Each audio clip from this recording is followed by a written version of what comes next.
क्या किसी को भी बिना किसी वार्निंग साइन के हार्ट अटैक आ सकता है? यदि संक्षेप में मैं कहूँ तो आ सकता है।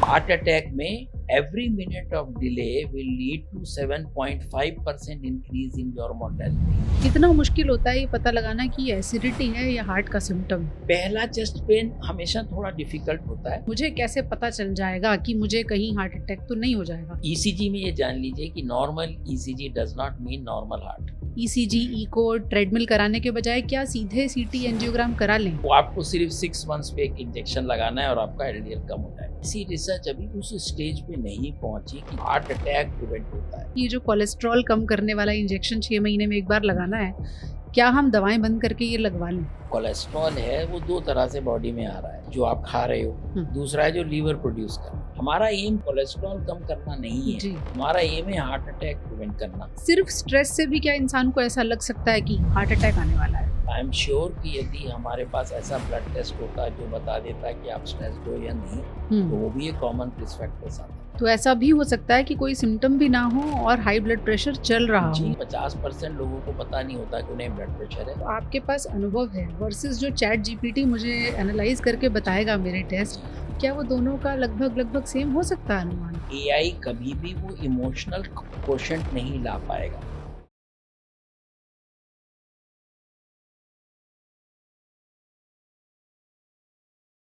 सोशल मीडिया के कुछ फायदे तो जरूर हैं जब आपको इंस्टेंट जानकारी मिल जाती है, लेकिन एक बड़ा डर जो आजकल हम देख रहे हैं वो ये है कि चलते फिरते लोगों को हार्ट अटैक आने के विजुअल्स जब लोगों के सामने आते हैं तो सबसे पहला डर आता है कि मुझे कोई बीमारी तो नहीं है, लेकिन कहीं मुझे तो हार्ट अटैक नहीं आ जाएगा। कई लोग बिना जाने बिना समझे सीधे टेस्ट भी करवा लेते हैं और फिर रिजल्ट देखने के बाद भी दिल की बेचैनी कम नहीं होती। तो आज हम कोशिश करेंगे इसी बेचैनी को कम करने की। हमारे साथ दिल की बीमारियों से जुड़े हुए बेहद एक्सपीरियंस डॉक्टर विनय कुमार बहल मौजूद हैं, जो कि मेट्रो हॉस्पिटल से जुड़े हुए हैं, और उनके जरिए हम आप तक आपके मन में जितने भी सवाल हैं अपने दिल को लेकर उसके जवाब देने की कोशिश करेंगे। और सबसे पहला सवाल, कहीं मुझे तो हार्ट अटैक नहीं आ जाएगा? डॉक्टर साहब बहुत बहुत स्वागत है आपका। धन्यवाद सर। सबसे पहला जो लोगों को आजकल ये डर सताता है, एक तो विजुअल्स लगातार आ रहे हैं, लोग ऐसी स्टोरीज देखते हैं कि नाचते गाते, योगा करते हुए, जिम में एक्सरसाइज करते हुए अच्छे भले आदमी को हार्ट अटैक आ गया। तो क्या किसी को भी बिना किसी वार्निंग साइन के हार्ट अटैक आ सकता है? यदि संक्षेप में मैं कहूँ तो आ सकता है। अब कुछ मिथ्स हैं हार्ट के बारे में। पहला ये था कि हम एक डेवलपिंग कंट्रीज हैं, तो हमारे यहाँ सबसे ज़्यादा डेथ्स जो हैं माल न्यूट्रिशन, डायरिया, मलेरिया, ट्यूबरकुलोसिस से होती हैं। पर रियलिटी ये है कि 30% जो डेथ्स हैं इंडिया में, इवन रूरल एरिया में, वो कार्डियोवास्कुलर डिजीज से होती हैं, जिसको कॉमन भाषा में हम हार्ट अटैक कहते हैं। दूसरा मिथ था कि हार्ट अटैक तो एक ओल्ड एज प्रॉब्लम है। वो मिथ भी अब हम देखने लगे हैं कि अब 20 साल, 30 साल, 40 साल में हार्ट अटैक होने लगा है। तीसरा मिथ था कि हार्ट अटैक तो एक मेल्स की बीमारी है, फीमेल्स में नहीं होती। वो मिथ्स भी अब ब्रेक होने लगा है, क्योंकि फीमेल्स में भी हार्ट अटैक उतना ही कॉमन हो गया है। जैसे फीमेल्स में पहले मेनोपॉज तक कहते थे कि एस्ट्रोजन से प्रोटेक्ट होता है जी फीमेल्स को, उसके बाद कैच अप करता है। बट अब प्री मेनोपॉजल भी, क्योंकि लाइफस्टाइल फीमेल्स की भी चेंज हो गई हैं, तो उनको भी वही रिस्क फैक्टर्स हैं जो मेल्स में है। तो इसलिए ये तीनों मिथ्स कि हमारी कंट्री में नहीं होगा, या इस एज पे नहीं होगा, या सिर्फ मेल्स में होगा, ये अब जो है ये मिथ्स टूट चुका है। और हम कॉमनली जब ये विजुअल्स देखते हैं, स्पेशली जो फेमस लोग हैं या वीआईपीज हैं, वो सडनली जिम में कोलैप्स होते हैं, तो हमें लगता है कि अरे कहीं हमें भी नहीं हो सकता। तो उसमें दो चीजें हैं, एक है हार्ट अटैक और एक है कार्डियक अरेस्ट। ठीक है, वो दोनों में भी कंफ्यूजन रहता है।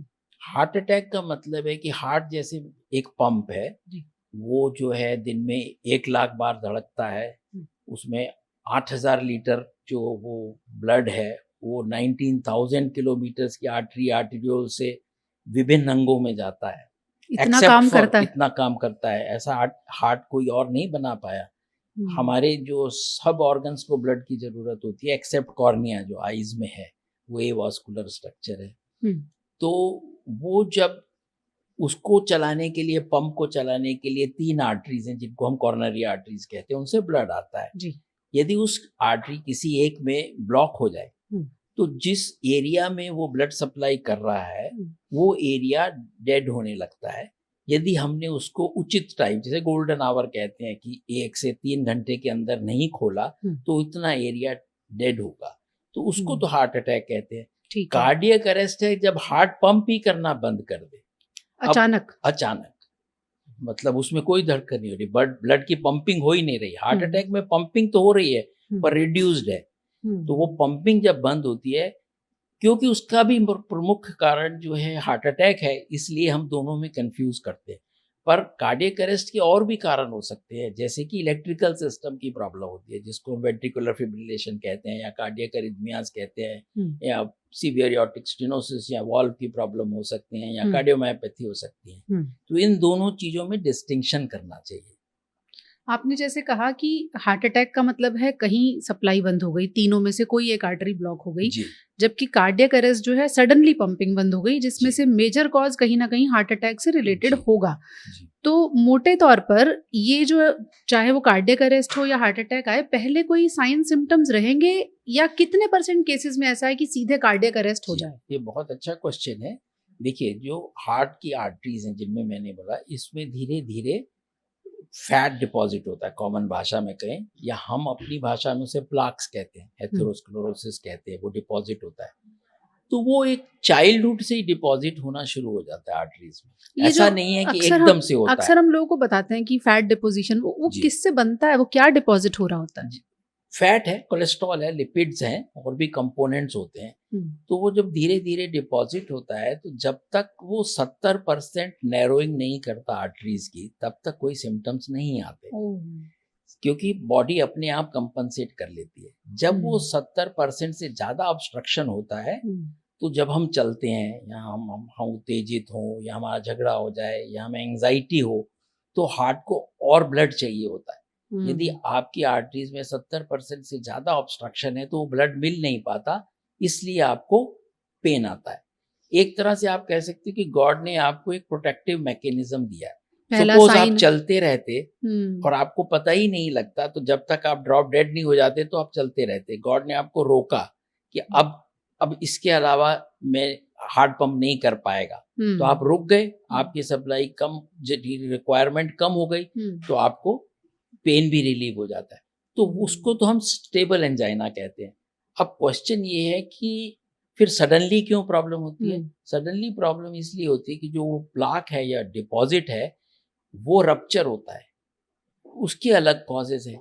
जब वो रप्चर होता है तो ब्लड के क्लॉट्स जमते हैं, जब क्लॉट जमता है तब आर्टरी टोटली ब्लॉक होती है। तो एक कहीं जाके फंस गया जी, जो क्लॉट है वो उसने पूरी आर्टरी को बंद कर दिया।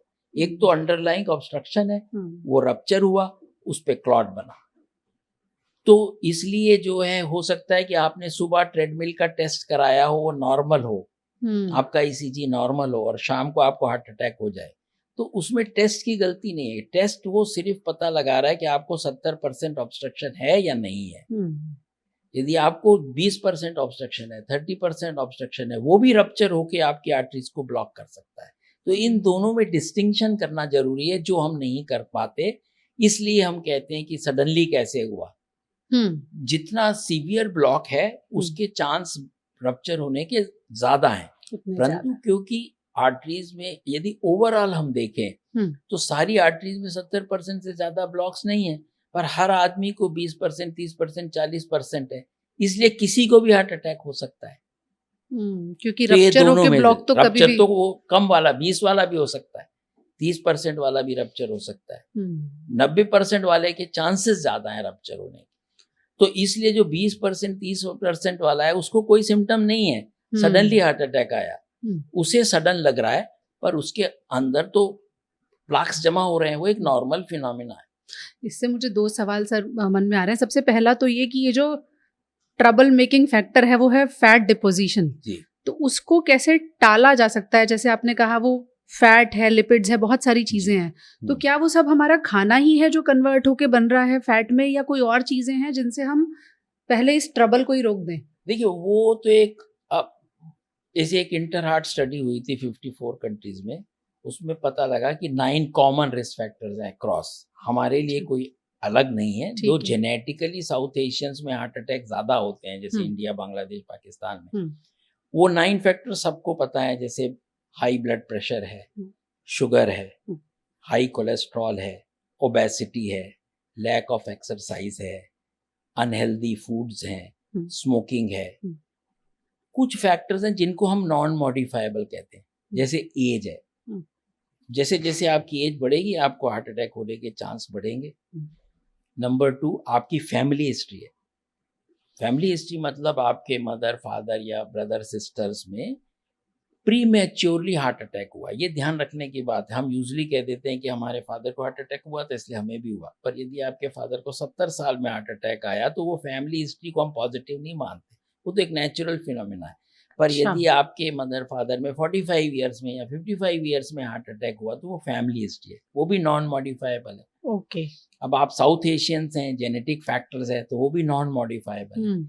आप मेल हैं तो हम्म। आपके चांसेस फीमेल से ज्यादा हैं। हम्म। सो कुछ मॉडिफाइबल फैक्टर्स हैं जो लाइफस्टाइल रिलेटेड है, जी। कुछ नॉन मॉडिफाइबल है। हम्म। इसलिए यदि आपको, ये लोग कहते हैं कि मुझे तो ब्लड प्रेशर भी नहीं था, मैं स्मोक भी नहीं करता, मुझे शुगर भी नहीं थी, फिर भी मुझे हार्ट अटैक हो गया, हम्म। क्योंकि बेसलाइन रिस्क तो आपको है। हम्म। अब आपकी उम्र 50 साल है, आप मेल हैं, तो आपका एक बेसलाइन रिस्क है। प्लस अब आप आपका इंडियन है। वो रिस्क जो है 2 गुना, 4 गुना, 8 गुना हो सकता है, डिपेंडिंग ऑन कि आपके कितने रिस्क फैक्टर्स हैं। इसलिए किसी को भी हार्ट अटैक हो सकता है। जी।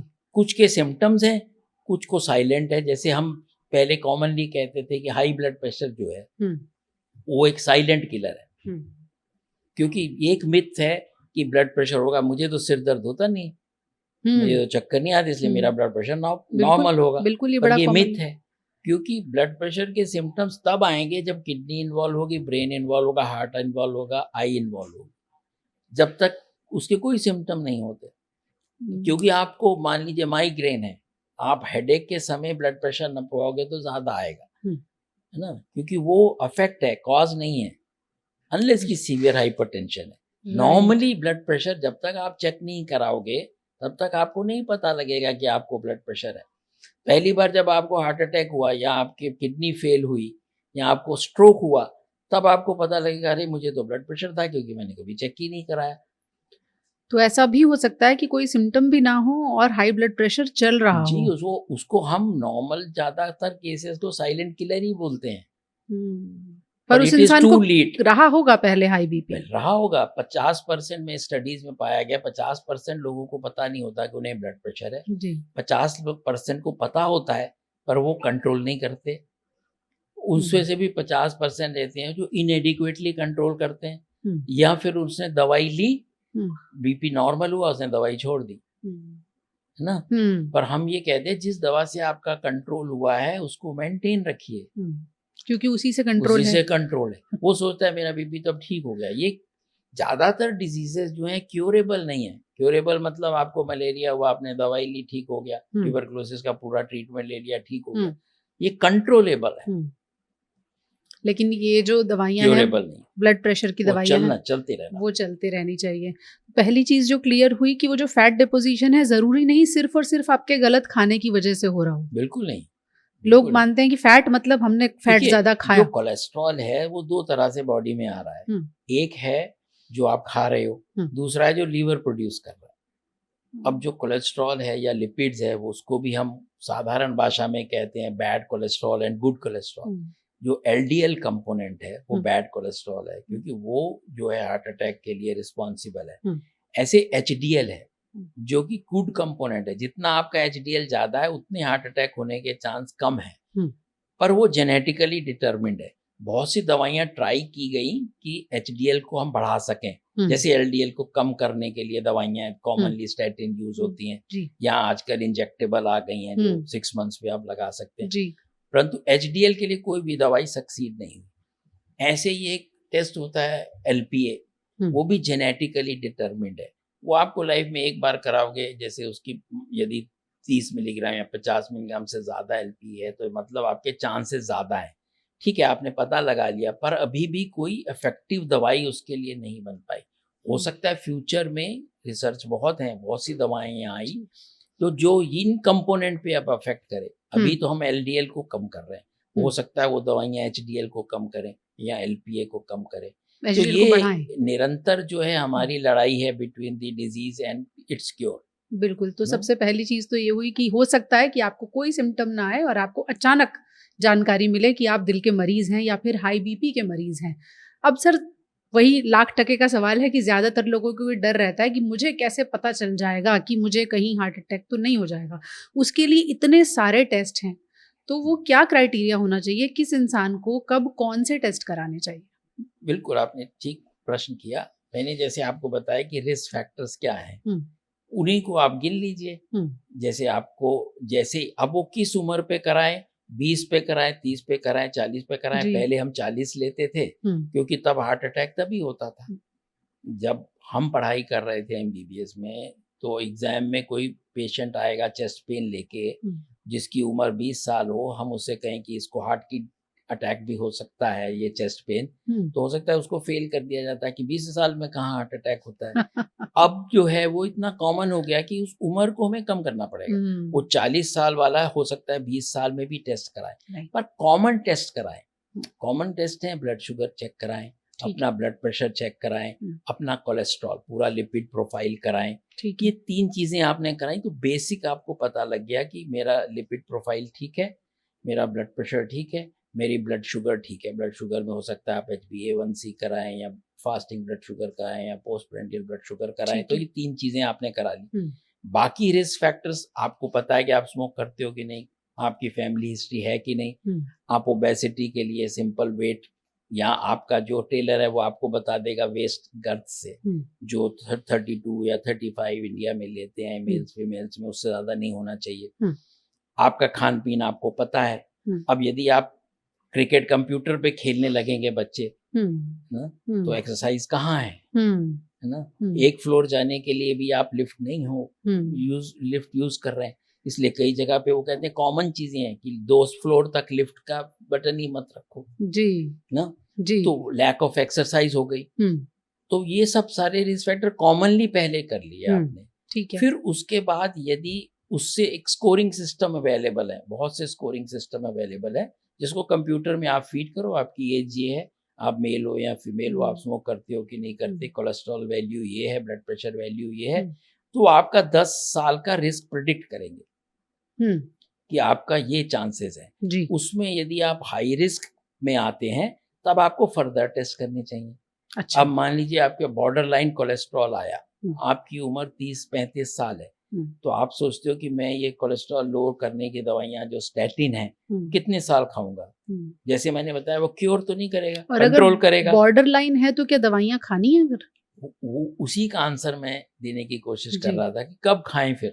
हाँ, पहले तो आप लाइफ़स्टाइल चेंज करिए, हुँ, ओबेसिटी है उसको कम करिए, खाना हेल्दी करिए, लो लो कार्ब, लो फैट, हुँ, हाई प्रोटीन डाइट करिए। हुँ, फिर आप देखिए कि आपका रिस्क स्कोर क्या है। हुँ, यदि आपका रिस्क स्कोर इंटरमीडिएट या हाई है, हुँ, तो फिर आपको दवाई खानी है। उसको भी और मॉडिफ़ाई कर सकते हैं, जो नए टेस्ट आए हैं। हुँ, जैसे कि सीटी में आप कैल्शियम स्कोरिंग करते हैं। जी, एक सीटी में एंजियो है, एक हुँ, कैल्शियम स्कोरिंग है, जिसमें हम कोई डाई इंजेक्ट नहीं कर रहे, सिर्फ़ कैल्शियम को स्कोर कर रहे हैं। उस कैल्शियम को नॉर्मल ब्लड कैल्शियम से कन्फ्यूज़ मत करिए। जी, वो सीटी में माइक्रो माइक्रो कैल्शियम जो माइटोकॉन्ड्रिया में है, उसको चेक कर रहा है। यदि आपका कैल्शियम स्कोर 400 से ज़्यादा है, तो आपको हार्ट अटैक होने के चांस ज़्यादा है। ये तो यदि बताता है आपका कि हार्ट में कैल्शियम डिपोज़िशन कितना है? हार्ट की आर्टरीज़ के अंदर कितना है, अच्छा, तो वो नॉर्मल वाले कैल्शियम से कन्फ्यूज़ मत करिए, ये उसको स्कोरिंग करते हैं। यदि आपका ओके, कैल्शियम स्कोर 0 है, हुँ, तो नेक्स्ट 2-3 इयर्स में आपको चांस बहुत कम है।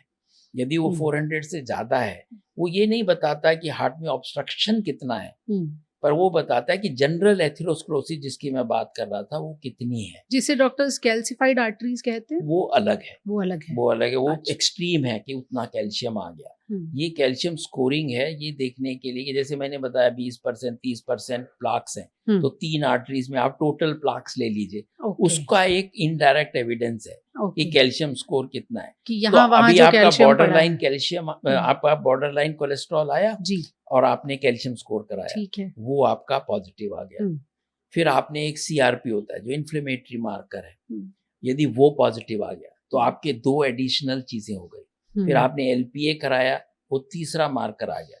तो यदि आपका इंटरमीडिएट स्कोर है, कैल्शियम हाई है, ये 3 मार्कर भी हैं, तो there is more incentive to take statins. Right. तो वो पर आप हर आदमी को कैल्शियम स्कोर कराना चाहिए या हर आदमी को ये जी। कराना चाहिए, उसकी जरूरत नहीं है। जी। मान लीजिए आपने बेसिक टेस्ट कराया, आपको कोई भी रिस्क फैक्टर नहीं है, तो उसके बाद में कुछ मत कराइए। अब बचा कि स्पेसिफिकली रिलेटेड टू हार्ट क्या टेस्ट हो सकता है। सिंपल है, ईसीजी ना। तो ईसीजी में ये जान लीजिए कि normal ECG does not mean normal heart, है ना। ईसीजी तभी दिखाएगा जब हार्ट अटैक हो चुका है या हो रहा है या कोई एक्टिविटी है, हो रहा है। हाँ। यदि एंजाइना है, जो मैंने बताया स्टेबल पेशेंट है, जिसको चलने पे दर्द होता है, तो उसमें ईसीजी नॉर्मली आएगा।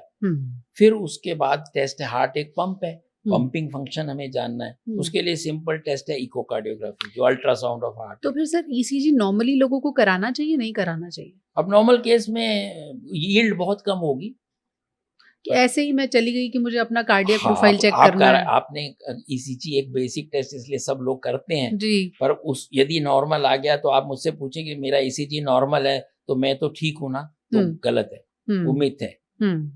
आप कराइए या नहीं कराइए वो एक अलग इशू है ना। करा लिया, हो सकता है कि कुछ साइलेंट चीजें पता लग जाए।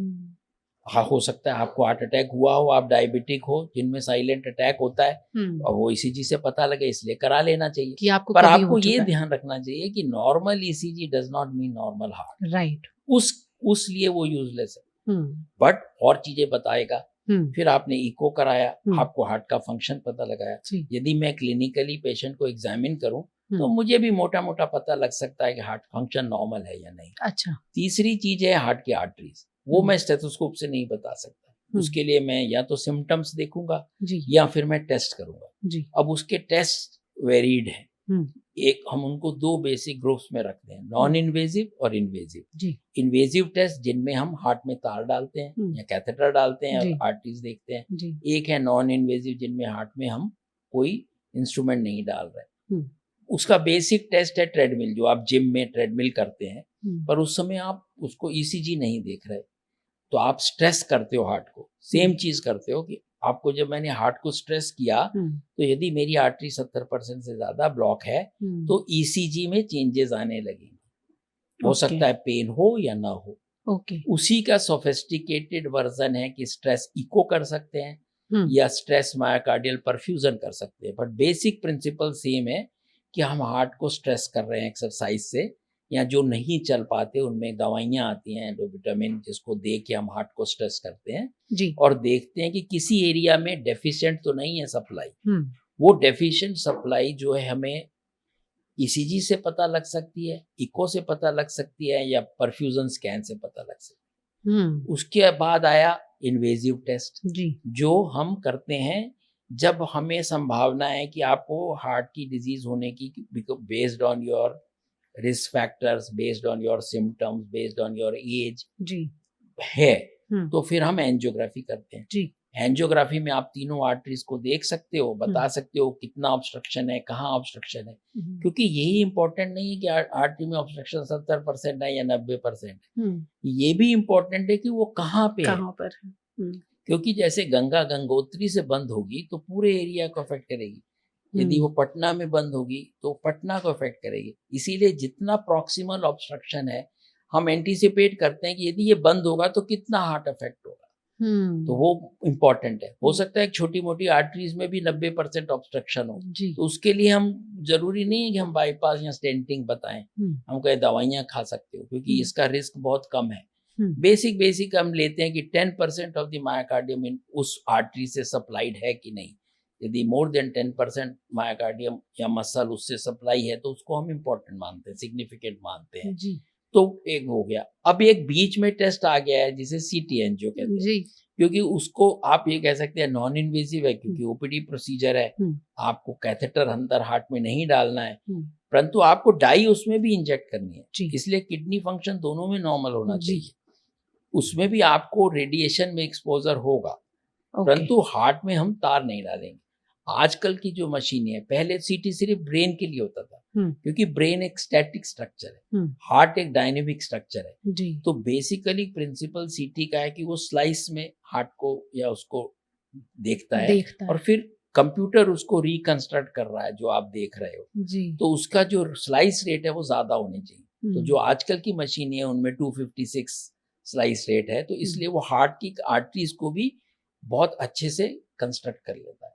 ओके। तो इसलिए वो भी आजकल ऑलमोस्ट उतना ही इफेक्टिव है या उतने एफिकेशियस है या उतना ही बता सकता है डायग्नोस्टिकली हार्ट में आर्टरीज में ब्लॉक है कि नहीं। तो जब आपको इंटरमीडिएट रिस्क हो ना, यदि आप पूरा श्योर नहीं है तो आप इन्वेजिव से बचना चाहते हैं या स्टेबल एंजाइना है तो आप सीटी एंजियो पहले करा लो। फिर आपको लगा कि उसमें ऑब्स्ट्रक्शन है तो आप प्लान्ड वे में जाओगे एंजियो के लिए कि मैं अब स्टेंटिंग के लिए जा रहा हूँ या एंजियोप्लास्टी के लिए जा रहा हूँ या बाईपास के लिए जा रहा हूँ। नहीं तो होता क्या कि आपने सडनली आपने टेबल पे एंजियोग्राफी की और डॉक्टर ने आपको बताया कि आपकी आर्टरी में 90% ब्लॉक है। अब आप टेबल पे लेटे हो, रिश्तेदार बाहर घबराए हुए हैं, आपने कहा कि आपको स्टेंटिंग की जरूरत है, कॉमन प्रॉब्लम है। बिल्कुल। वो बोल रहा है कि सर मैं तो अभी सिर्फ टेस्ट कराने आया था। वो कह रहा है नहीं आप डिसीजन लेके बताओ, नहीं तो आपको दोबारा करना पड़ेगा ना। एक डेलिमा है। तो सीटी एंजियो से वो डेलिमा खत्म हो जाता है क्योंकि आप प्लान्ड वे में गए हो, पर एक टेस्ट और बढ़ जाता है। जी डॉक्टर बहल, जब से सीटी एंजियोग्राम आया है बहुत सारे लोग हमसे भी पूछते हैं, आई एम श्योर आपसे भी पूछते होंगे कि हम ये ईसीजी, इको, ट्रेडमिल कराने के बजाय क्या सीधे सीटी एंजियोग्राम करा लें? अच्छा क्वेश्चन है। एक बार तो करा सकते हो, अब हर साल तो आप सीटी एंजियो नहीं करा सकते। अब आप कहोगे क्यों नहीं करा सकते? क्योंकि आपको डाई देनी है, आपको रेडिएशन है ना। तो हम उसमें ही एडवाइस करते हैं जिसमें मैंने कहा कि आपने बेसिक टेस्ट करे, स्कोरिंग सिस्टम में डाला और ये लगा कि इंटरमीडिएट रिस्क है या आपको सिम्टम्स हैं, पर डॉक्टर कह रहा है कि मुझे लग नहीं रहा हार्ट के है, पर एक्सक्लूड कर लो, है ना। तो अब वो एक दोनों चीजें अलग हैं। जो हम ट्रेडमिल कर रहे हैं, जो एक्सरसाइज कर रहे हैं, उसको हम फिजियोलॉजिकल टेस्ट कहते हैं।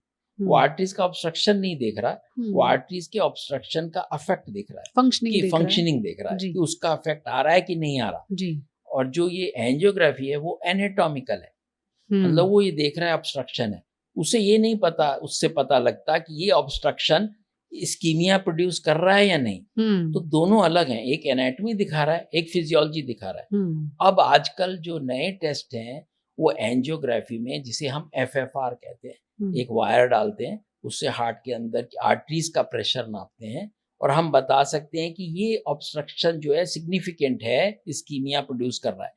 हो सकता है कि आपके आर्टरी में 80% ऑब्स्ट्रक्शन हो या 70% या 50%, पर जब हम FFR करें तो वो नेगेटिव आए तो उसमें स्टेंट डालने की जरूरत नहीं। ऐसे ही जैसे हम अल्ट्रासाउंड करते थे, अब हार्ट के अंदर हम कैथेटर डाल सकते हैं जिसको आईवस कहते हैं या OCT कहते हैं, और इन प्लाक को हम देख सकते हैं, बता सकते हैं। अब तो यहाँ तक रिसर्च हुई है लास्ट ईयर कि आप ये बता सकते हैं कि कौन से प्लाक रप्चर होंगे। अच्छा, अल्टीमेटली तो आपको यही पता लगाना है। बिल्कुल। उसको एक लार्ज ट्रायल प्रिवेंट हुई है जिसको प्रिवेंट ट्रायल बोलते हैं। उन्होंने क्या किया, ऑब्स्ट्रक्शन सीवियर नहीं था जी, जो मैंने 70% बताया, और FFR भी पॉजिटिव नहीं था, पर क्योंकि जब उन्होंने इमेजिंग की, OCT किया, आईवस किया, नीट किया, तो उन्हें लगा कि ये प्लाक के रप्चर होने के चांस ज्यादा हैं, तो उन्होंने आधे पेशेंट में स्टेंटिंग कर दिया बिना सीवियरिटी के, और आधों को ऐसे ही ऑब्जर्व किया। तो उन्हें पता लगा कि जो प्लाक रप्चर वाले आपने पता लगाए, उनकी स्टेंटिंग कर दो तो उनमें हार्ट अटैक प्रिवेंट हो सकता है। तो जो मैं वेग समझ पा रही हूँ, वो उसमें ये देखते हैं कि जो प्लाक है किस चीज का बना है, तो ये उसके रप्चर अंदर होगा। देखते हैं कि लिपिड की क्वांटिटी कितना है, नेक्रोटिक कितना है, उसकी जो कवरिंग है, उसकी थिकनेस क्या है जी। तो एक क्राइटेरिया है। तो क्या स्टैटिन्स आर्टरीज को हार्डनेस से भी बचाती हैं? उसके प्लाक को रप्चर से बचाती है ताकि हार्ट अटैक ना हो जी।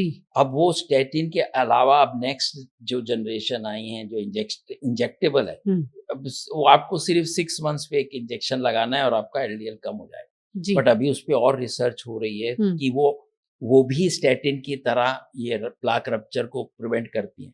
हमारा एम कोलेस्ट्रॉल कम करना नहीं है, हमारा एम है हार्ट अटैक प्रिवेंट करना। जी, बिल्कुल सही बात उसका है। एक सरोगेट मार्कर है कोलेस्ट्रॉल। बिल्कुल। आपने जैसे कहा सीटी एंजियोग्राम पर मैंने जैसे आपसे सवाल पूछा कि बहुत पॉपुलर हो गया है, फिर आपने कहा वो हर साल तो रिपीट नहीं कर सकते। एक धारणा ये है कि एक बार आपने सीटी एंजियोग्राम करा लिया तो आपका 5 साल तक का रिस्क असेस अब हो ये गया। 5 साल की फिगर कहाँ से आई मुझे नहीं पता, बड़ा ये चर्चा में है। परंतु ये है कि भाई मैंने जैसे आपको बताया कि हो सकता है कि 2 साल, 4 साल, 3 साल आपको पता लग गया कि मेरी आर्टरीज नॉर्मल है ना?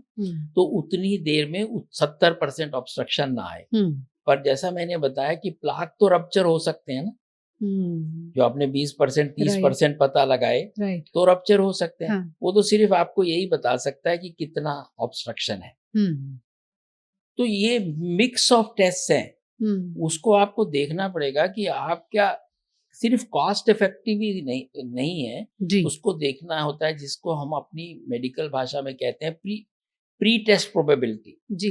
जितना प्री टेस्ट प्रोबेबिलिटी कम होगी उतना फॉल्स पॉजिटिव टेस्ट होंगे। जैसे आपने देखा होगा कि एग्जीक्यूटिव हेल्थ चेकअप कराते हैं, है ना?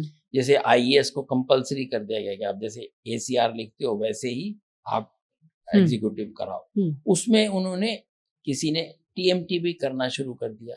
अब आप टीएमटी करोगे, यदि 100 आदमी कर रहे हैं उस एज पे, तो कईयों का पॉजिटिव निकलेगा, पर आपको कोई सिम्टम नहीं है, आपको कोई रिस्क फैक्टर नहीं है, तो उसको हम कहते हैं ये फॉल्स पॉजिटिव हो सकता है। पर उसके मन में तो एक एंजाइटी आ गई। अब that leads to another test. So ये कॉमन क्वेश्चन पूछते हैं एग्जीक्यूटिव्स कि सर मैंने टेस्ट कराया, मेरे को तो कोई सिम्टम नहीं है, और वो तो डॉक्टर साहब कह रहे हैं कि एंजियो करना है क्योंकि आपका ये टीएमटी पॉजिटिव आ रहा है। जी। तो मेरा आंसर उनको यही होता है कि आपने टेस्ट कराया, यदि आपने प्री नोशन ही था कि नॉर्मली निकलना है तो फिर तो टेस्ट की जरूरत नहीं। अब पॉजिटिव निकला है, वो फॉल्स है या ट्रू है, तो फिर नेक्स्ट स्टेप पे जाना ही पड़ेगा। पर ये संभव है कि एक्सीडेंटली किसी ने इसीलिए टीएमटी जो कराया? अमेरिकन हार्ट एसोसिएशन है जी। वो टीएमटी रिकमेंड नहीं करती यदि आपके रिस्क फैक्टर्स नहीं है और आप ये सिम्टोमेटिक हो, क्योंकि वो फॉल्स पॉजिटिव हो सकता है। और आपको करना भी क्या है, यदि आपके सिम्टम्स नहीं है तो, और आपका कोलेस्ट्रॉल की दवाई लेनी है तो आप ऐसे भी ले सकते हैं यदि ज्यादा है। राइट। आपको लाइफस्टाइल को चेंज करना है, ना कि दवाइयाँ टेस्ट पे ध्यान देना है। जी। हम जैसे कह रहे हैं कि ओवर मेडिकेट करते हैं कई केसेस में, या ओवर स्टेंटिंग कर रहे हैं, ओवर बाईपास कर रहे हैं, ऐसे लोगों की मिथ्स है। ऐसे ही हम कह सकते हैं कि हम ओवर टेस्ट भी कर रहे हैं, तो एक बैलेंस बनाना है। इसीलिए जो एआई है जो अब आएगा, वो क्या करेगा, वो एक प्रोबेबिलिटी बता देगा आपको। वही चीज डॉक्टर अपने एक्सपीरियंस से बता रहा है जी। यहाँ बेस्ड ऑन, आजकल तो बहुत से स्कोरिंग सिस्टम आते हैं, यहाँ American heart association, European society, even Indian cardiology society अपनी गाइडलाइंस देते हैं कि ऐसे करना चाहिए। डॉक्टर साहब, जो आपके पास अनुभव है वर्सेस जो चैट जीपीटी मुझे एनालाइज करके बताएगा मेरे टेस्ट, क्या वो दोनों का लगभग सेम हो सकता है अनुमान? देखिए, जो भी इमेजिंग बेस्ड है, जैसे आप लीजिए पैथोलॉजिस्ट है, वो माइक्रोस्कोप में देख के एक स्लाइड को डायग्नोस करता है कि आपको इस टाइप का कैंसर है या आप टाइप का इन्फ्लेमेशन है।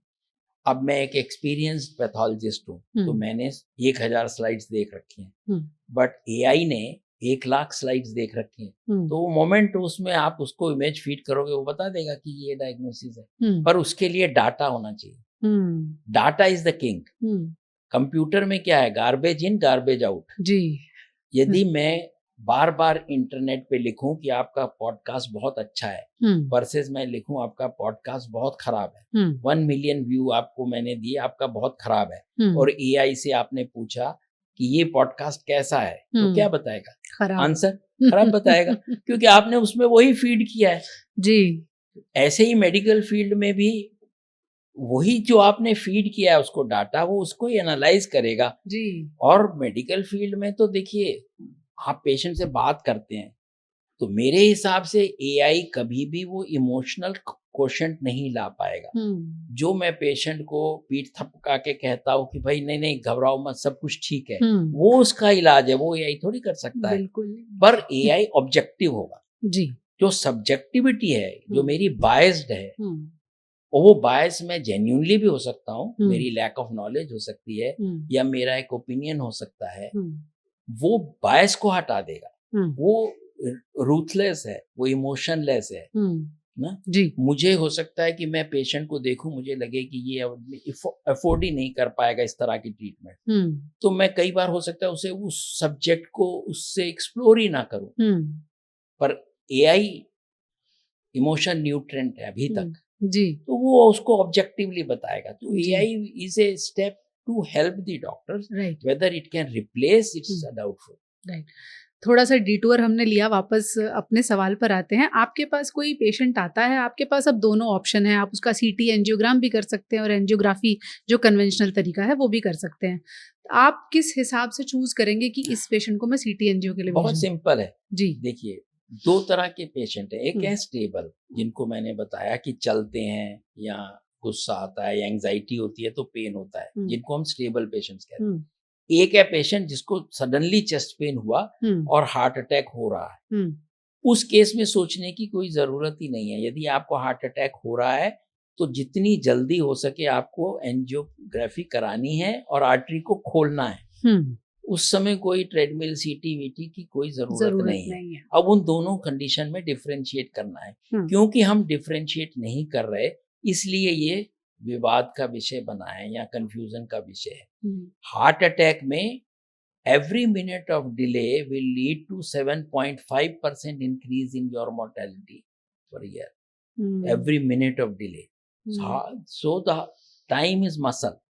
तो डिले कहाँ हो सकता है? 3 डिले के कारण। 1 डायग्नोसिस। बहुत से लोग कहते हैं मुझे गैस है, कॉमन है, मुझे तो हार्ट अटैक हो ही नहीं सकता, दे डिनाई, यक्ष प्रश्न है। डाई। तो पहला डिले वहां हुआ। सेकंड है कि डिलीवरी। अब आपको, मुझे लग गया मुझे हार्ट अटैक है, मुझे सिम्टम पता थे, मैं वेल एजुकेटेड पर्सन हूँ, पर आज के ट्रैफिक में मुझे वहां पहुंचना है हॉस्पिटल जहां मेरी एंजियोग्राफी हो सके। पहले में हमें एजुकेट करके उसे डिले को कम कर सकते हैं। सेकंड में गवर्नमेंट को एम्बुलेंस प्रोवाइड करनी है, जो so called green corridor provide करने हैं। थर्ड डिले है डोर। अब मैं इमरजेंसी में पहुंचा, यदि मैंने इमरजेंसी में पब्लिक हॉस्पिटल में 100 लोगों की लाइन है, तो पेशेंट नंबर 54 हो सकता है हार्ट अटैक का हो, फर्स्ट 30 पेशेंट डायरिया वॉमिटिंग के हो, पर जो अंदर डॉक्टर बैठा उसे नहीं पता। इसीलिए अब हम कह रहे हैं कि चेस्ट पेन सेंटर्स खोलो, स्ट्रोक पेन सेंटर्स खोलो, जहां पेशेंट उस इमरजेंसी लाइन से बाईपास होकर डायरेक्टली कैथ लैब जा रहा है, जैसा हमने एम्स में किया। बिल्कुल। ताकि उसकी वो डिले जो डोर वाली है वो भी कम हो जाए। बिल्कुल। तो उस स्थिति में क्लियर हो गया कि एंजियो करना है। अब बचा स्टेबल एंजाइना। स्टेबल एंजाइना में आप वो रिस्क स्कोर करिए। यदि आपका रिस्क स्कोर वेरी हाई है, आपको लग रहा है कि इसको तो ऑब्स्ट्रक्शन होने के चांस हैं, तो आप डायरेक्टली एंजियो भी कर सकते हो। यदि आपका रिस्क स्कोर बहुत लो है या इंटरमीडिएट है, तो आप पहले सीटी एंजियो कर लो या ट्रेडमिल कर लो। यदि वो नेगेटिव है तो आपको इन्वेजिव कराने की जरूरत नहीं है। पहला सवाल जो आपने कहा कि पहला डिले एजुकेट करके हम कम कर सकते हैं, एज अ डॉक्टर कितना मुश्किल होता है ये पता लगाना कि ये एसिडिटी है या हार्ट का सिम्टम है? पहला चेस्ट पेन हमेशा थोड़ा डिफिकल्ट होता है, पर जो अब आपको उसमें फिर एंटीसीडेंट्स पे जाना पड़ेगा कि आपको कितने रिस्क फैक्टर्स थे, पहले आपको ये प्रॉब्लम होती रहती है या नहीं होती, पहले आपको चलने पे दर्द होता था। जो हार्ट का पेन है मोटा, आप यदि नॉर्मल कोर्स में लें तो जो पिन प्रिकिंग सा पेन हो रहा है, वो कह रहा है मुझे सुइयां सी चुभ रही हैं हार्ट में, वो हार्ट अटैक से नहीं होता। जो पेन पूरा दिन रह रहा है, 3 दिन से दर्द चल रहा है, तो बहुत कम चांस है कि वो हार्ट अटैक होगा, क्योंकि वो हार्ट ऐसा स्ट्रक्चर है कि 20-30 मिनट में ही आपका पेन असहनीय होगा। दूसरा उसका सिम्टम्स होता है कि वो ऐसा लगता है जैसे बाहर कोई रख दिया हुआ, कंस्ट्रिक्ट हो गया चेस्ट। हमें कॉमनली मिथ है कि लेफ्ट साइड में हार्ट होता है तो वहीं पेन होगा, ये सेंटर ऑफ चेस्ट में होता है। ये रेडिएट कर सकता है लेफ्ट आर्म में, ये रेडिएट कर सकता है इवन जॉ में। यदि आपका पेन जॉ में जा रहा है तो इट इज वेरी टिपिकल कि हार्ट का पेन है। उसके साथ आपको पसीना आ रहा है, आपका सांस फूल रहा है, एकदम से वीकनेस हो गई है, तो ये सारे चीजें पॉइंट करते हैं कि हार्ट अटैक है। मैं तो ये कहूंगा कि यदि आप फिर भी श्योर नहीं है तो better to do an ECG, और आजकल एक टेस्ट आता है ट्रोपोनिन, जिससे हम पता लगाते हैं कि हार्ट अटैक है कि नहीं, रादर देन की लूज कि गैस है और पता लगा। एट द मोस्ट क्या होगा कि आपने एक एक्स्ट्रा ईसीजी करा लिया। सही बात है। सो इसलिए उस डिफरेंशिएशन को मैं बहुत ज्यादा जोर नहीं देता। यदि आपको डाउट हो रहा है, just go and get a simple test, ECG करा लो, एक प्रोपोनेंट करा लो, जिसमें आपको हम कहते हैं मायोकार्डियल इंफार्क्शन या heart attack in and out. आपने यदि ये कराया, ट्रोपोनिन नॉर्मल है, तो 3 घंटे में पेशेंट को हॉस्पिटल के इमरजेंसी रूम से वापस भेज देते हैं कि यू कैन गो होम, इसमें कुछ प्रॉब्लम नहीं, बाद में टेस्ट करा देना। जी डॉक्टर साहब, ऐसा माना जाता है कि दिल की बीमारी के इलाज की जो दवाएं हैं, स्टैटिन्स भी उसमें आती हैं, उनके साइड इफेक्ट्स होते हैं और वो लेटर ऑन मरीज को परेशान करती हैं। ये कॉमनली व्हाट्सएप यूनिवर्सिटी का क्वेश्चन है कि स्टैटिन से ऐसा होता है। जी, उसके बहुत से कारण हैं। कुछ कारण ये भी हो सकते हैं कि स्टैटिन तो 40 साल 50 साल से एस्टैब्लिश दवाई है। अब जैसे मैंने बताया, नई दवाइयां आ गई, तो आज तक तो ये क्वेश्चन नहीं उठे थे। अब ये क्वेश्चन उठे क्योंकि नई दवाई आ गई, तो वो मॉलिक्यूल ऑफ पेटेंट हो गया। एक एंगल है जो कमर्शियल है। यदि हम प्योर स्टैटिस्टिक्स पे भी जाएं, तो हाँ, शुगर लेवल थोड़ा सा बढ़ सकता है। अच्छा, बहुत कम लोगों में, लेस देन 1% में शुगर लेवल बढ़ेगा। यूजुअली जो ओबीज हैं, ऑलरेडी जिनको चांसेस हैं ब्लड शुगर होने के, पर बाकियों में नहीं होगा। तो वो उस बात को बहुत ज्यादा ओवर एम्फेसाइज किया है। आप सड़क पे चलते हैं तो दुर्घटना हो सकती है, हाँ, पर चलना ही है। तो उसके बेनिफिट देखिए, स्टैटिन्स कितने हार्ट अटैक प्रिवेंट कर रहा है। यदि वो लेस देन 1% में ब्लड शुगर को थोड़ा बढ़ा भी रहा है, तो उसका इलाज हो सकता है। उस बेसिस पे आप स्टैटिन ही ना लें, तो ये कहाँ की बुद्धिमानी है। बिल्कुल सही बात है। आपने जैसे कहा, अब नई दवाएं आ गई, तो ऑब्वियसली मैं ये नहीं कह रहा, एक छोटा सा एंगल पर हो ये सकता है। ये जो नई दवाएं आई हैं, इनको लेकर बहुत लोग उत्साहित हैं, और हमें ही कई लोग सवाल भेजते हैं कि ये जो कोलेस्ट्रॉल कम करने वाला इंजेक्शन 6 महीने में एक बार लगाना है, क्या हम दवाएं बंद करके ये लगवा लें? अभी वैसी रिसर्च अभी उस स्टेज पे नहीं पहुंची कि जिसमें उन्होंने स्टैटिन बंद करके इसको टेस्ट किया हो और ये बताया हो कि हार्ट अटैक प्रिवेंट होता है। ये तो बता दिया कि आपका कोलेस्ट्रॉल कम होता है 6 महीने में लगाने पे। ये भी बता दिया कि यदि आप स्टैटिन टॉलरेंट नहीं है, जैसे मसल पेन होता है, कई लोगों को मायोसाइटिस होती है, तो आप ये दवाई ले सकते हैं। पर किसी ने अभी ये रिसर्च नहीं करी है, जो कर रहे हैं कि 5 साल ये इंजेक्शन लेके हम क्या हार्ट अटैक, हमारा एम, जैसे मैंने बोला, कोलेस्ट्रॉल कम करना नहीं है, हमारा एम है हार्ट अटैक प्रिवेंट करना। हाँ, ये प्रॉमिसिंग है, लग रहा है ऐसा होगा। अब ये कोलेस्ट्रॉल पे ही नहीं, ब्लड प्रेशर की भी ऐसा एक इंजेक्शन निकला है जो आप लगा सकते हैं। तो हो सकता है future of medicine will be like के प्रिवेंशन, जो आप कर रहे हो, वैक्सीन लगा रहे हो, ऐसे हो सकता है कि हर साल एक आप वैक्सीन लगाओ कोलेस्ट्रॉल के लिए, एक ब्लड प्रेशर के लिए। तो फ्यूचर में पॉसिबल है। आज आप क्वेश्चन करें तो मैं कहूंगा कि अभी आप ऐसा मत करिए। यदि आप टॉलरेंट हैं स्टैटिन के, तो स्टैटिन लीजिए, वेल प्रूव्ड है। यदि किसी कारण से आप स्टैटिन नहीं ले सकते, तो आप ये ले सकते हैं जी। बाकी साइंटिफिकली अभी ये कहना कि उसको रिप्लेस कर दिया, ऐसा नहीं। डॉक्टर बहल, जैसे स्टेंट्स जब आए हिंदुस्तान में भी और दुनिया में भी, तो बहुत इन्वेजिव सर्जरीज की ज़रूरत धीरे धीरे कम हो गई। फिर कुछ साल पहले वॉल्व रिपेयर भी ऐसे ही होने लगा, मिनिमली इन्वेजिव तरीके से। आज की तारीख में जितने स्टेंट हम देखते हैं कि 70% बाईपास अवॉइड हो जाते हैं उससे, क्या यही केस वॉल्व रिप्लेसमेंट के मामले में भी है? अब देखिए, इंडिया में प्रॉब्लम क्या है, जो वॉल्व्स हैं, जैसे आपको पता है 4 वॉल्व्स होते हैं, 2 लेफ्ट साइड में, 2 राइट साइड जी। इंडिया में जो वॉल्व की प्रॉब्लम है मेनली, वो रूमेटिक हार्ट डिजीज है। अच्छा। जो थ्रोट का इन्फेक्शन है, secondary to that throat infection in childhood, valves narrow होते हैं या लीक करते हैं, जिसके लिए हम पहले जो कॉमनली इन्वॉल्व वॉल्व है वो माइट्रल है, लेफ्ट साइड का। उसके लिए इंडिया में सबसे ज्यादा बैलून एंजियोप्लास्टी होती थी एक जमाने में, जिसके लिए हम सर्जरी करते थे क्लोज माइट्रल वल्वोटमी, वो रिप्लेस हो गई बैलून एंजियोप्लास्टी से जी, है ना। तो वो जो है यंग एज पे होता है। उसमें अभी ये जो परक्यूटेनियस वॉल्व्स हैं, जो बायोप्रोस्थेटिक वॉल्व्स हैं, मैकेनिकल नहीं है, वो एडवोकेटेड नहीं है। अच्छा। क्योंकि इनकी लाइफ जो है अभी 7-8 साल तक टेस्ट है। जो सर्जन्स भी बायोप्रोस्थेटिक वॉल्व लगाते थे, वो 10-12 साल में कैल्सिफिक होने लगता है।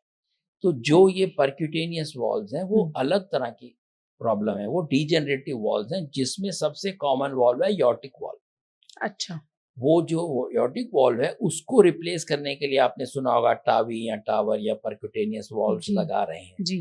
वो यूजुअली एक ओल्ड एज प्रॉब्लम है। हम्म तो जब ये शुरू हुआ था तो इसको इसलिए शुरू किया गया था कि जो पेशेंट की सर्जरी नहीं हो सकती बिकॉज ऑफ अदर कोमॉर्बिडिटीज, हम्म तो उनमें ये नॉन सर्जिकली करें। हम्म फिर उसको धीरे धीरे नीचे लाए। अब जो है इवन जो लो रिस्क सर्जरी के पेशेंट्स हैं, यदि उनकी एज, अब वो एज 75 कट ऑफ रखें या 65 या 70 रखें, ये एक कंट्रोवर्सी हो सकती है, हम्म पर डेफिनेटली उस एज पे ये रिप्लेस कर देंगे या कर चुके हैं, पर उतने ही इफेक्टिव हैं जितनी सर्जरी है। हम्म परंतु यदि पेशेंट 40 साल का है हम्म उसके लिए ये नहीं है। तो हम्म हमारे देश में भी एओर्टिक स्टेनोसिस होता है क्योंकि हमारी एज भी पॉपुलेट की एज बढ़ रही है, बढ़ रही है। तो उस केस में तो हो सकता है। हम्म परंतु रोमैटिक हार्ट डिजीज जो यंग एज की प्रॉब्लम है उसमें ये वॉल्व्स इफेक्टिव नहीं है।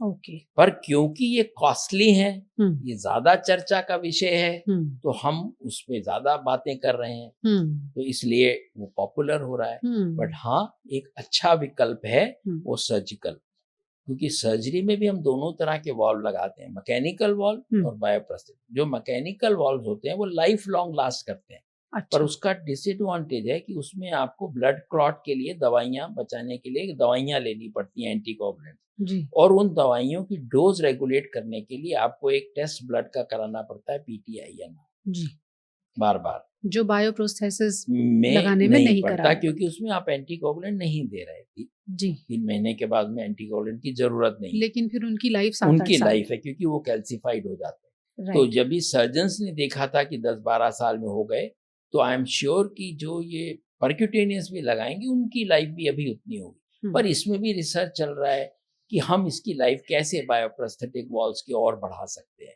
जो परक्यूटेनियस वॉल्व हैं, जो अभी 7 साल की स्टडीज अवेलेबल हैं, जिसमें ये और सर्जरी साथ साथ चल रहे हैं, तो उतने ही इफेक्टिव है। चलते चलते डॉक्टर साहब, हमारी ऑडियंस के लिए हम ये जानना चाहेंगे, कोई सिम्टम नहीं है, मेडिकल हिस्ट्री नहीं है, सब ठीक है, सिर्फ स्ट्रेस से भी क्या इंसान को ऐसा लग सकता है कि हार्ट अटैक आने वाला है? देखिए, जो अब आजकल के रिस्क फैक्टर्स हैं उसमें स्ट्रेस एक बहुत कॉमन फैक्टर है ना। जो हम कह रहे हैं यंग एज में हो रहा है, फास्ट फूड है, स्ट्रेस है, लैक ऑफ स्लीप है, पॉल्यूशन है, ये सब नए रिस्क फैक्टर्स हैं। अब इनको अभी ये किस मात्रा में इफेक्ट कर रहे हैं इसको स्टडी की जा रहा है, but stress is a very important factor. और आई एम श्योर कि यदि हमारे पास ऐसा ब्लड टेस्ट होता जो बता देता कि आप स्ट्रेस्ड हो या नहीं, तो वो भी एक कॉमन रिस्क फैक्टर्स आता। आज की यंग जनरेशन में क्या है, फास्ट फूड है, लैक ऑफ स्लीप है, हम काम कर रहे हैं वो अमेरिकन टाइम से, सो रहे हैं सुबह 3 बजे तक या जाग रहे हैं, मजबूरी में हो सकता है कि आपको काम ऐसा कर रहे हैं, राइट। तो स्ट्रेस है, लैक ऑफ एक्सरसाइज है, पॉल्यूशन है ना। स्ट्रेस को आजकल कहते हैं मॉडर्न डे सिगरेट्स, वैसे ही pollution is may be equivalent to cigarettes जो पैसिव स्मोकिंग करते थे। अब उसमें जैसे आपको पता होगा कि पॉल्यूशन में 2.5 PM पार्टिकल्स के जो कम जो वो हैं, वो फिल्टर होके लंग के थ्रू आर्टरीज में एंडोथेलियल डिसफंक्शन कर सकते हैं और हार्ट अटैक कर सकते हैं। तो ये मॉडर्न डे रिस्क फैक्टर्स हैं। जो ट्रेडिशनल रिस्क फैक्टर्स थे उनमें ये ऐड कर रहे हैं, इसीलिए हार्ट की डिजीज बढ़ रही है। लेकिन मोटे तौर पर जो हम समझ रहे हैं कि आपको अगर खुदा ना खास्ता दिल की कोई बीमारी है या हार्ट अटैक होने वाला है, ज्यादातर मामलों में कोई ना कोई वार्निंग साइन और सिम्टम आपको जरूर मिलेगा जिसे आपको पहचानने की जरूरत है। वरना समय पर अपनी उम्र के हिसाब से और अपना रिस्क स्कोर देखकर टेस्ट कराते रहिए और खुश रहिए। जावेद अख्तर साहब ने कहा है, बहुत आसान है पहचान इसकी, अगर दुखता नहीं तो दिल नहीं है, यानी दिल दुखेगा तो कोई ना कोई पता जरूर देगा। Thank you so much doctor Bahl, आपने बहुत आसान भाषा में लोगों को समझाया है कि अपने दिल का ख्याल कैसे रखना है। ये बता दूं, ना दिल टूटता है, ना दिल दिया जा सकता है, ना दिल लिया जा सकता है। वो जो हमने कवियों से दिल के बारे में सुन रखा है, वैसे दिल एक बहुत ही बोरिंग सा 30 ग्राम्स का पंप है, पर ऐसा पंप जो हमें गॉड ने दिया है वो कोई और नहीं बना पाया। बिल्कुल सही बात है, वो ऐसा रेड दिखता भी नहीं है जैसा हम बनाते हैं, जैसा ये हमारे यहाँ मग में भी बना हुआ है, कुछ और ही दिखता है medically. But thank you so much thank doctor. You.